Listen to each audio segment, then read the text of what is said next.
Sir, engineering admission CAP round 1चा ती option form भरल्यानंतर तो यशस्वीरित्या सबमिट झाला आहे की नाही, हे कसे तपासावे? त्यासाठी पहिल्यांदा CET सेलच्या वेबसाईटला या. CET सेल घ्या.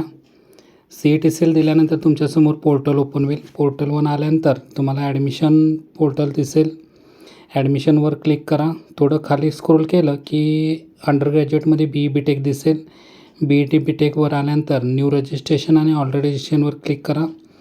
क्लिक केल्यानंतर तुम्हाला तुमचा ईमेल ID जो आहे तो CETचा ईमेल ID आणि पासवर्ड टाकून तिथं लॉग इन करा.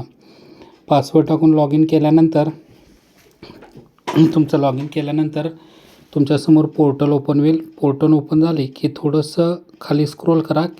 सेंट्रलाइज कॅप रजिस्ट्रेशन प्रोसेस आहे त्यावर क्लिक करा. त्यानंतर टेक्निकल एज्युकेशनवर आणि UG इंजिनिअरिंगवर क्लिक करा.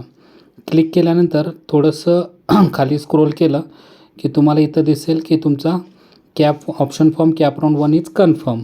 त्याचबरोबर ज्या विद्यार्थ्यांना प्रिंटेड लिस्ट हवी असेल तर प्रिंटेड लिस्टसाठी वरती आपल्याला 3 डॉट दिलेले आहेत. त्या 3 डॉटवर क्लिक करा. 3 डॉटवर आल्यानंतर प्रिंट डिटेल ऑप्शन फॉर्म आहे त्यावर क्लिक करा. ऑप्शनवर दिल्यानंतर तुम्ही जो काही ऑप्शन फॉर्म भरला आहे तो तुम्हाला इथं प्रिंट स्वरूपात आणि डिटेल स्वरूपात मिळून जाईल. तर अशाच महत्त्वपूर्ण माहितीसाठी चॅनेलला सबस्क्राईब करा. धन्यवाद. थँक्यू.